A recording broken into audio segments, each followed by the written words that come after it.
Hey guys, welcome to another episode of Pro Teaches Noob. In a fitting follow-up to what we did last time, talking about Hulk Future Imperfect, we're going to talk about next about Hulk the End. Nice. Yep, this one is basically, well, what would be considered the final Incredible Hulk story. They would do a bunch of these, the end. Fantastic Four, the end. Punisher, the end. Wolverine, the end. X-Men, the end. There was a Marvel Universe, the end, which was just a Thanos story that Starlin did, but he didn't know that's what the whole thing was. And unfortunately, you had Tom Brevoort, who was the editor of these books, would just stick to it saying, oh, it's not canon, when it very much is canon whenever he let Starlin still write all the stuff. Nice. Canon everything. Yep. Just one second.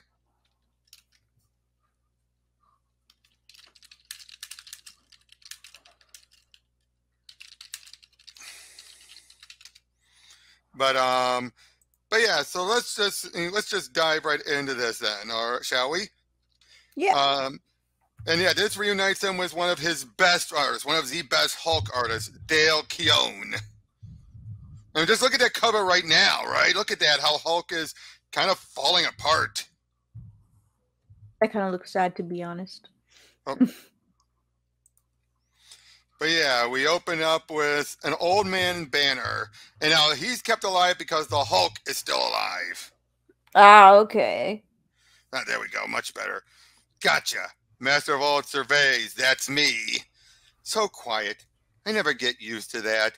All the sounds I took for granted, cars honking, bacon sizzling on a griddle, children crying, nails on a chalkboard, a phone ringing, other voices. I've forgotten what they all sound like. I think I know, but I'm not sure. But they're almost like ghosts, phantom reminders of a life long gone. Sometimes it's hard for me to believe there's even was a next life before the existence I know now, that any of it was real.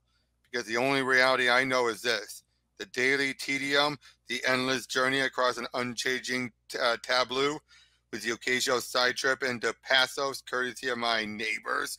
But the neighbors have been quiet lately. Perhaps I'll be able to end my day in peace. That would be nice. Every so often, I speak my name aloud. Bruce, just to see what it sounds like. If I'm really ambitious, I'll even say a few sentences just to give the vidbots something different to record. The sky glowed green today at sunset. It does that often these days. I can sit and watch it for hours because when it vanishes and darkness falls upon me, it's still embedded in my mind. The name is Bruce Banner. I'm over 200 years old, I think. I feel cold, and I should be dying very soon. I want to. God in heaven, I want to. But he won't let me. He never feels cold, or love, or anything except anger. Banner, puny Banner, still feel him rattling around in Hulk's head, was out for a while, doing stupid puny human things. Why won't Banner leave Hulk alone? Why does Banner still stay with Hulk, no matter what? Doesn't Banner know that Hulk hates him more than anyone? More than Leader, more than Abomination. Hulk hates Banner! And Hulk hates little floaty thing. Hulk would smash it if Hulk could catch it. And bugs. Hulk hate bugs, but Banner most of all. They called World War I the big one, the war to end all wars. The irony of that was, of course, that they had no idea of what was awaiting them. The World War II ushered in the atomic age. When Truman dropped the bombs on Hiroshima and Nagasaki, it was a rather spectacular bluff. The U.S. had only 2 bombs, Fat Man and Little Boy. It would have taken months to produce more, months during which, for all we know, the Japanese could have mounted a counteroffensive. But instead, the Japanese saw the terrible might at the disposal of their opponents and surrendered. They knew, I suspect, that horrible things that had been unleashed, and that hoped it would never again see the light of day. One might argue that their surrender was honorable. There is no honor left in the world. There is no world. I've traveled the entire world, you understand, just my part of it, enough to satisfy me.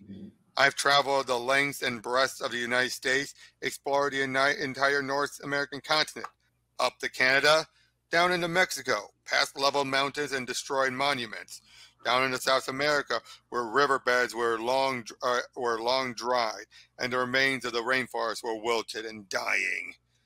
I lived in Vegas for a time, or more accurately, the Hulk did, posing under the guise of Mr. Fix-It. He operated as a leg breaker at a casino. For a time, it seemed that my life was filled with nothing but change. Yet the more I changed, the more I stayed the same. Now nothing changes. I used to wear foot coverings, but my feet became so hard and callous that a nail gun couldn't penetrate my soles by now. I still have a pronounced limb from the leg break which never healed properly. I need no protection from the sun, for the haze hangs in the air as a shield. As the only man in the world, I needn't worry about clothes. Not a shred of remaining propriety prompts minimal clothing.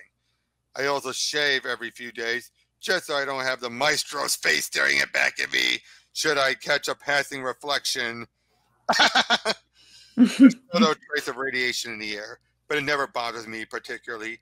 My molecular structure, even in its human form, is just a sponge for it now. Has been for years. My poor body may be heir to the other frailties of humanity, but from rats, at least, I remain immune. I would have died long ago if starvation were it not for his ability to ingest virtually anything and turn into pure energy. Not since the shark has there been such a perfect engine of survival. I'm the weak piston in that engine. I tremble a good deal these days. Basically, it goes throughout all of this. I think I'm pontificating long, but it's good, well-written stuff, isn't it? Mm-hmm. Why is his head huge, though? His body is wilted. There isn't much left of his body. He's over 200, like he said. But then look, the Beatles. I hate beetles. But look what they've become. He eventually trips, and that's all it takes now as the Hulk finally comes back. And he puts up a good fight, but they eat him to shreds. But then we see Banner looking at a recording from the video hub. We'll find out where it came from. As look at what's left of the Hulk. Oh. But of course, like this looks like a bad one. It's going to take him a while to recover. At least the bugs have no taste for inanimate matter, such as clothing, or I need to find new outfits after an attack. So Vidbot, give me a real-time elapse count, please, on my mark. And mark. So he's basically watching as, and basically he's still being the scientist, studying everything. And it took about 18 minutes for him to finally fully heal. Nice. And we see, now, as you can see, though, Banner is really pontificating where it's a Hulk is like, hey, Hulk fights and hates stupid floating globe. Hulk hates beauty banner. Hulk hates stupid bugs. And Hulk hates how much it hurts when Hulk's body regrows. Hulk hates world. But at least Hulk's enemies are gone. Stupid men, stupid women, always trying to hurt Hulk. Stupid boy, Rick, is gone. And Betty is gone. Her father, the shouting man, is gone. All gone. All gone. And Hulk is still here. Hulk had last laugh, and Hulk will keep laughing because Hulk is stronger as one there is. Then Bruce then finds this all remains about the heroes and everything. Basically, this is what if Future Imperfect was worse. Basically, there was no one left. And basically, yeah, Hulk had sealed himself away, and then when he stomped around, he basically stomped around, surviving. All he sees a sick kid, and it bothered him. So he hit himself in a hole. Until a recorder showed up. A recorder is one of these machines that records things. But in person form. Yep, and he says, I'm the only human alive. This isn't some kind of joke. I know I wasn't laughing. You want me to... are you going to kill me to make sure? Do you want me to? Do you wish to die? No. You'll change your mind. But your desires on that score are irrelevant, for genocide is outside my function. I merely record. But basically, so he leaves him the video bot.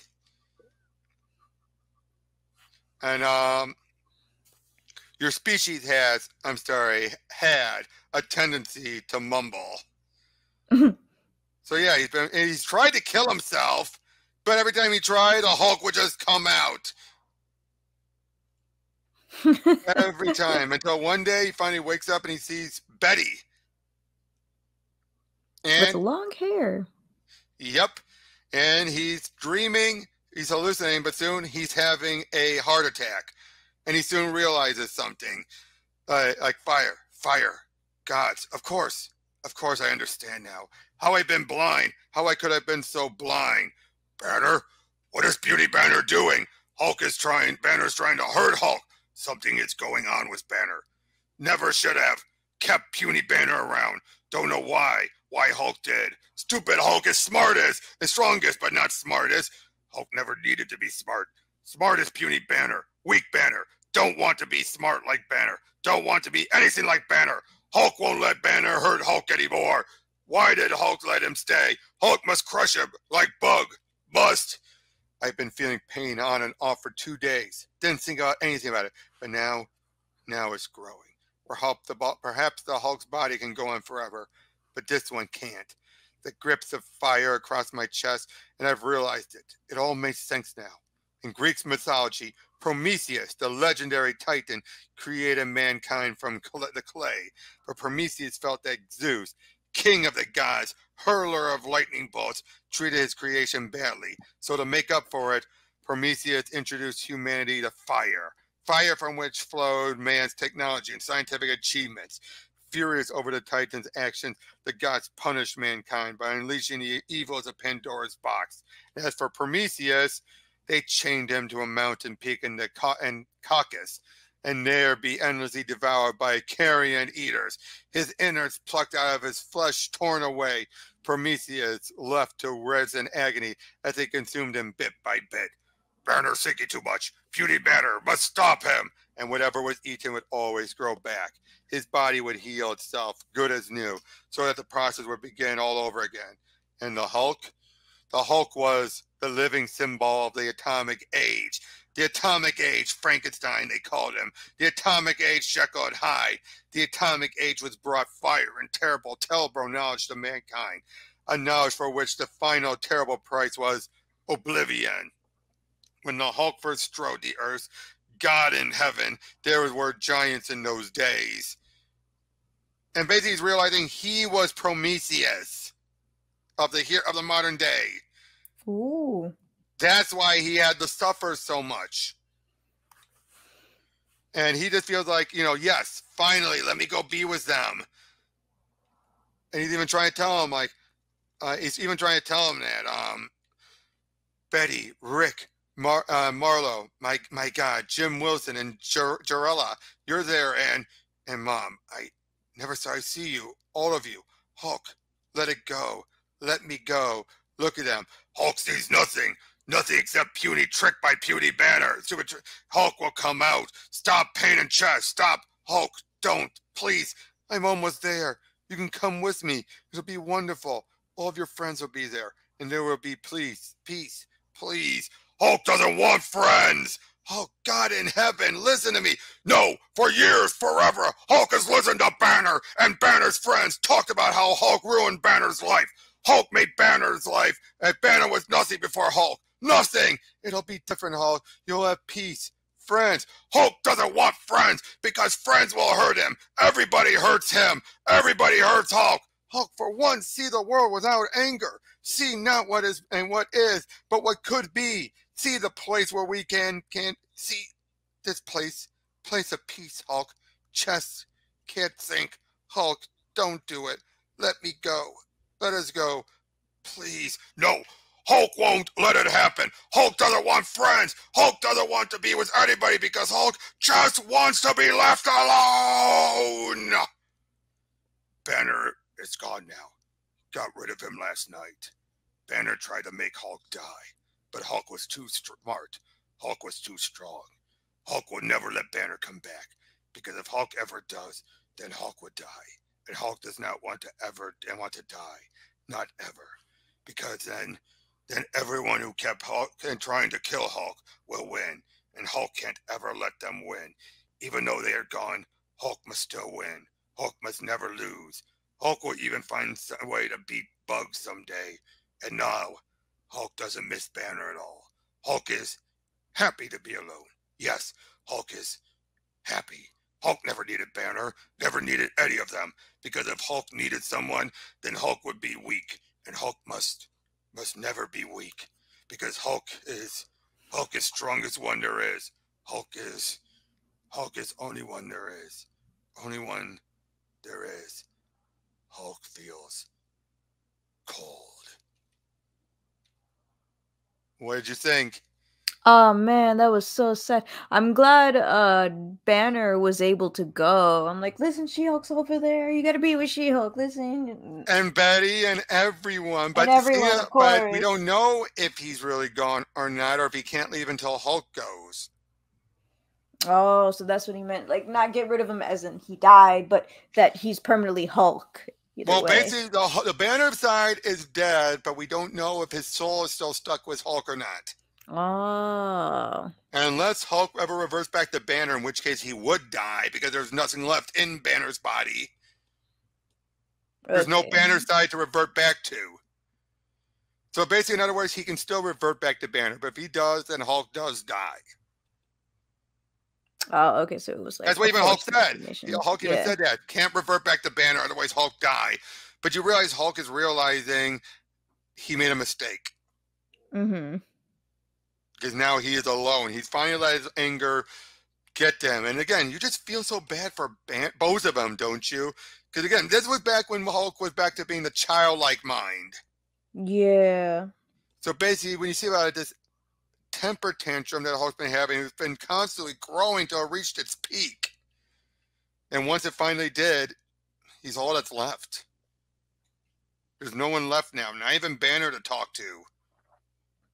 He can still revert back and they can still be together. No, but he hasn't. If you notice in that last bit, Banner was seeing all the people, but all Hulk was seeing was what he was in front of him, the trees and everything. The rocks. The rocks. Yeah, the cactuses and everything. He had no idea what Banner was looking at. So as far as he was concerned, it's a trick. Oh. But what a bittersweet ending, right? Yeah. That seems to happen a lot with some Hulk stories. Yep, especially with Peter David. And yeah, this is basically what he felt like. This is not the factual end, but an inevitable end. Even in the Maestro comic, he actually did bring the bugs back. Wow. Yeah, he actually referenced there where Hulk is stomping around. He does come across some places that still had the giant bugs. That's pretty amazing. But yeah, now the Fantastic Four at the end has a happier ending. Punisher at the end. You want to know how that one goes? Oh, how does it go? Now, this is the Max version. This is Garth Ennis. Punisher, basically a nuclear war has happened. There's, again, nuclear war, but this time there's no one left except for one bunker on Earth. Full with all the bureaucrats who basically pushed the war to its edge. So Frank and this other schlub of a guy who comes along with them makes it all the way there. Now, they're walking the ground because there's low enough radiation for them to make it there without falling over dead instantly. But it's still a death sentence. So they make their way there just to gun down what's left of humanity. And they're the only ones, these are the last people who could bring back humanity. But Frank's like, fuck that. These people are the reason that caused all this. Why should they be the ones to repopulate the species with their, with all their sperm and eggs and everything they've kept stored? Why should they be the ones allowed to do it? And thus he wipes out what's left of humanity and then walks and kills the other guy because the other guy was guilty of a crime. And he just wanted to see if the guy would ever admit it. And then Frank walks into a fire to be with his family. You froze for a second there. Whoops. But don't worry, I got it. Yep. And then you have Iron Man the end where Tony retires and gives the armor up to someone else. He gives it up to me. I am the new Iron Man. Iron She-Man. It's Iron Ma'am. Iron Ma'am. But anyway, Wolverine in the end was more Paul Jenkins, the writer, the guy who wrote Wolverine Origins. He wanted to do the opposite of it, where Origins gave us answers. He felt Wolverine should end with more questions that will never get answered. But I hate that. Yeah, but it also brings in Wolverine's brother. Sabretooth? No. First of all, that was only in X-Men Origins Wolverine, and even in that case, they merged him with the character of Dog, who was the son of the gardener, who basically was Wolverine's biological father. So Dog was Wolverine's half-brother. They were never related. Well, Sabretooth? No. But there was another brother which was implied in Origins, but we never saw. He's the main threat here. My entire life is a lie. X-Men, the end, is this big final epic story that wraps up all the threats and then ends with Kitty being president of the United States. Oh, nice. Making it up in the world. Yep. Plus, she can't freaking die. There's a missile. She'll just turn it. She'll just phase through it. Yep. Miles, they've worked on making a new community in another apocalyptic setting, and basically this group of white supremacists or superpowered supremacists are smashing their way through, and Miles gives up his life to take on this guy who's basically taking up Cap's shield. Oh. Venom, the end, basically has Venom going about and starts to absorb and take over, consume the entire universe, every life. Although the joke is, you want to know what the running gag is? Everyone else in the world is ranked a 4, Eddie is ranked a 5, and Spider-Man is ranked a 1.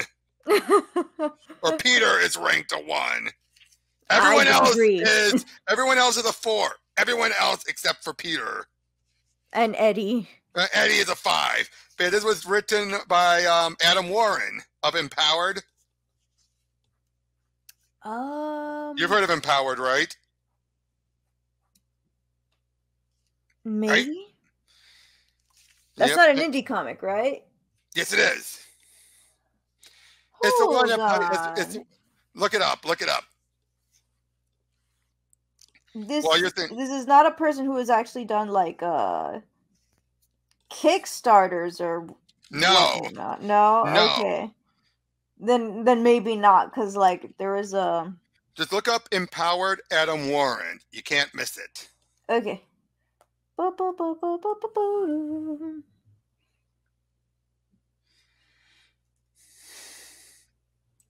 Empowered, right? Yep. Here we go. Adam Warren. Oh! I've seen this cover before. Yep. He's still working on it, too. Really? It's still going on? I think it is. I could be wrong. It's an original English language manga style comic by Adam Warren.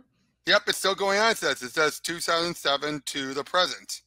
Wow. But anyway, the Captain Marvel at the end has basically the sun's gone out, the world is going into an ice age, and Carol sacrifices her life to restart the sun. Deadpool at the end is just a series of different possible the end scenarios for Deadpool. Like every 2 pages, it changes. Well, not every 2 pages. First, it does like a big story first, and then it goes through every 2 pages. It keeps shifting around. Doctor Strange, the end, actually is a follow-up to What If Magic became Sorcerer Supreme. She would be very powerful with magic. Yep, but in this case, though, then it is basically Doctor Strange is dying, so he decides to bring her back to take over for him. Captain America at the end is where the Red Skull has initiated a virus that's turned everyone into him. And at the end, it's revealed, the Cap doesn't die, though. It's just revealed that his blood is the only antidote. The last Avenger story has Ultron teaming up with Kang, going off on his phony prophecy to try and take down the Avengers once and for all. A lot of them die by the end. Oh.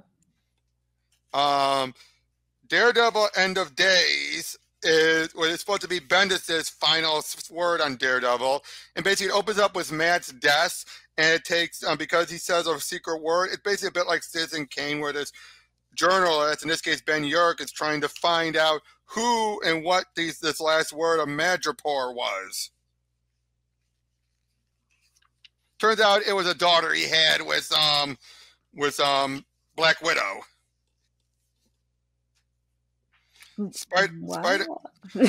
Spider-Man Reign is the one notorious one where after MJ died because of cancer brought on by Spider-Man's radioactive sperm.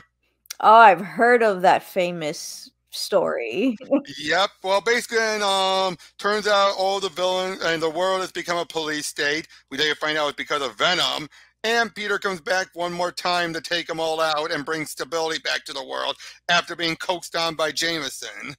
Yeah. And then Captain America the Chosen is just basically following around this one military guy as a dying Steve is somehow projecting his spirit to this guy across, to help him across the battlefield.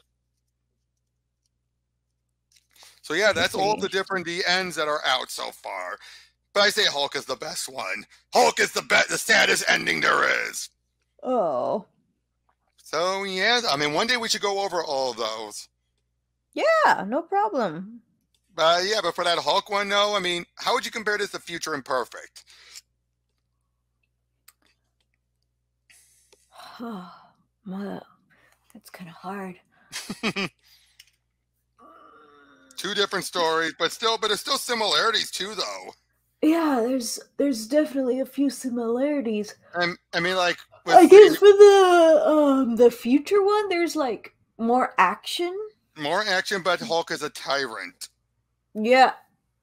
Whereas in Hulk, the end, he's all alone. So it feels he has people around him where he would go insane and rule over them, or there's no one there and he just becomes a lonely hermit. And wants to die. Well, Banner wants to die. Hulk wants to live because he feels if he dies, then those who want him dead would finally win, which is like, he said, even though they're dead, Hulk must still live. It's like childish thinking. Yes, exactly. So, yeah. That's all for that. Hopefully we can talk about the Maestro one day or talk about the ends. But until then, that's it. Wait, I forgot to ask. Dale Keown's artwork. For this one, right? Yeah, for this one. Oh, it was very beautiful. But how did it compare to Perez? Or would you say apples and oranges? To me, that's apples and oranges. Especially since it's a different era of style too, isn't it? Not really, actually. What year did they both come out? Well, Keown was working on with Peter David around the same time as Future Imperfect. This one was just reuniting after years later. Keown is a 90s artist just as much as anyone else. But yeah, Future Imperfect came out in 93, 94. Hulk the End came out, 2002, so 8 years. To me, that's still a big difference in art. Like from 90s to early 2000s. But that's no different from what a lot of Dale Keown's other artwork. I haven't seen his other artwork, though. Hold on a second. We'll come back right after these short messages. After these messages, we'll be right back.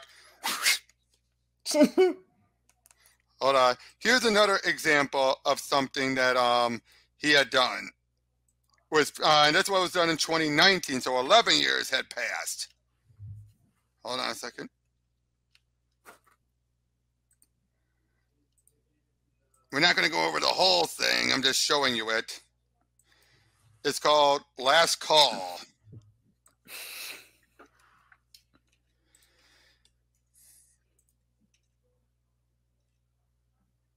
See, look at this artwork. I was looking for that comic. You were? For the longest time. I remember your boy Zach talking about it, and it was like him with a phone call and all that stuff. Now, what did your boy Zach say? Was it a good one, or did he bash it?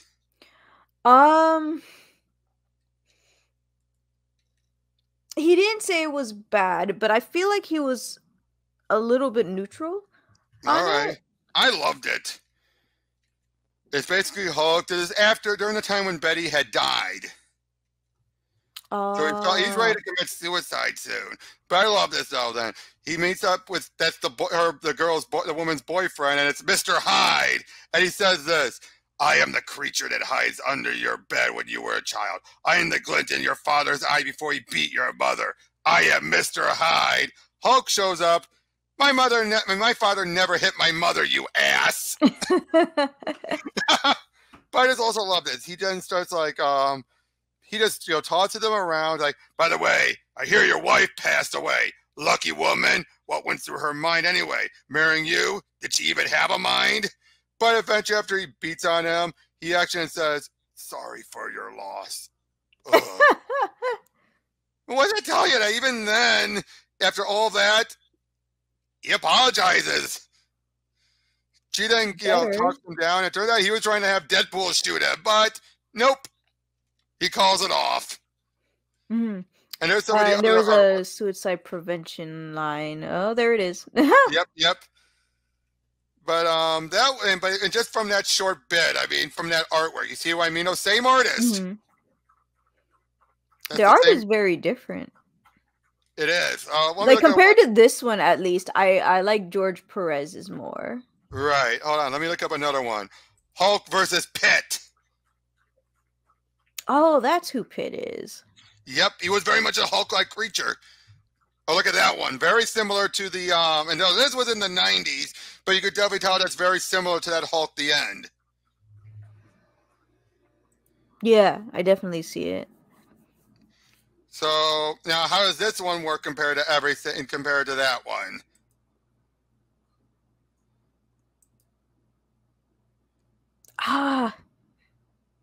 I don't know. Again, same artist, exact same artist. I still say Perez is better. I love Keown's work, but Perez just have that classicness.